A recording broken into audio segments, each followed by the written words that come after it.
Despite 2.5 years of Russia's war in Ukraine, a steady stream of sanctions and repeated commitments from the EU and various European nations to support Kyiv against Moscow's aggression, Russian gas continues to flow into Europe.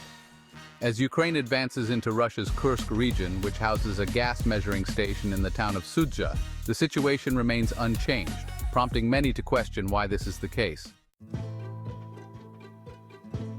Sudzha is significant because it serves as a transit point for natural gas traveling from western Siberia through Ukraine and into the EU via Austria, Hungary, and Slovakia, where it is used for electricity generation and heating. The actual control of the Sudzha station is challenging to ascertain due to military secrecy and limited access for observers or journalists. Nevertheless, gas continues to transit to Europe, as Ukraine has not obstructed its own pipeline systems throughout the conflict. On Tuesday, Ukraine's gas transmission system operator reported that 42.4 million cubic meters of gas were scheduled to pass through the Sudzha station, aligning with the average flow over the past month. Prior to the war, Kyiv and Moscow had established a 5-year agreement in which Russia committed to delivering specific volumes of gas through Ukraine's pipeline system, originally built during the Soviet era, to Europe. The Russian state-owned energy company Gazprom profits from this gas, while Ukraine receives transit fees. This agreement is set to expire at the end of the year, and Ukraine's energy minister, German Galushchenko, has stated that the country does not plan to extend it. Russia's gas supply to Europe has drastically changed since its full-scale invasion began in February 2022. Before the conflict, Russia accounted for about 40% of Europe's natural gas, delivered via pipelines under the Baltic Sea, Nord Stream, through Belarus and Poland, Ukraine, and the Turk Stream under the Black Sea to Bulgaria. Following the outbreak of war, the Kremlin halted most supplies through the Baltic and Belarus-Poland pipelines, citing disputes over payment in rubles. The Nord Stream pipeline was sabotaged, with details surrounding the incident remaining unclear. Recent reports from U.S. media suggest Ukrainian involvement, leading German authorities to issue an arrest warrant for a Ukrainian citizen as part of their investigation. Kyiv has denied any participation, consistently attributing blame to Russia, while Moscow claims the U.S. orchestrated the attacks, a charge Washington denies. Regardless, the cessation of Russian gas supplies triggered an energy crisis in Europe. Germany invested billions in floating terminals to import liquefied natural gas, or LNG, by ship, rather than through pipelines.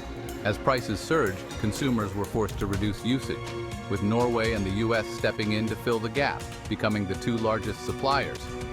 Europe perceived the Russian supply cut as energy blackmail and has outlined plans to completely eliminate Russian gas imports by 2027. Yet, Europe has not fully banned Russian gas imports despite the revenue supporting the Kremlin's budget, stabilizing the ruble, and ultimately funding the war effort. This situation highlights Europe's dependency on Russian energy, which, to a lesser extent, still persists. Approximately 3% of Europe's gas imports transit through Sudzha, part of the roughly 15% that came from Russia last year. Europe remains anxious about its energy supply, especially after experiencing inflation driven by high energy costs. The flows through Sudzha are particularly critical for Austria, Slovakia, and Hungary, which would need to secure alternative supplies. The EU has devised a plan to end imports of Russian fossil fuels entirely by 2027, but progress has been inconsistent among member states. Austria has increased its Russian gas imports from 80% to 98% over the past 2 years. While Italy has reduced direct imports, it still receives Russian-origin gas through Austria. Europe continues to import LNG, which constituted 6% of imports last year. Trade data indicates that LNG shipments to France have more than doubled in the first half of this year. Meanwhile, EU members Romania and Hungary have struck gas deals with Turkey, which imports gas from Russia. Armida van Reed, a senior research fellow at the Royal Institute of International Affairs in London, noted, "Russian gas is being laundered through Azerbaijan and Turkey to meet continued high European demands." She acknowledged that while European efforts to reduce reliance on Russian gas are impressive, the political reality is that fully diversifying energy supplies is extremely challenging, especially as many countries grapple with high inflation and a cost of living crisis. The EU recently agreed to implement a new set of sanctions against Russia, targeting LNG supplies for the first time after several delays in finalizing the measures.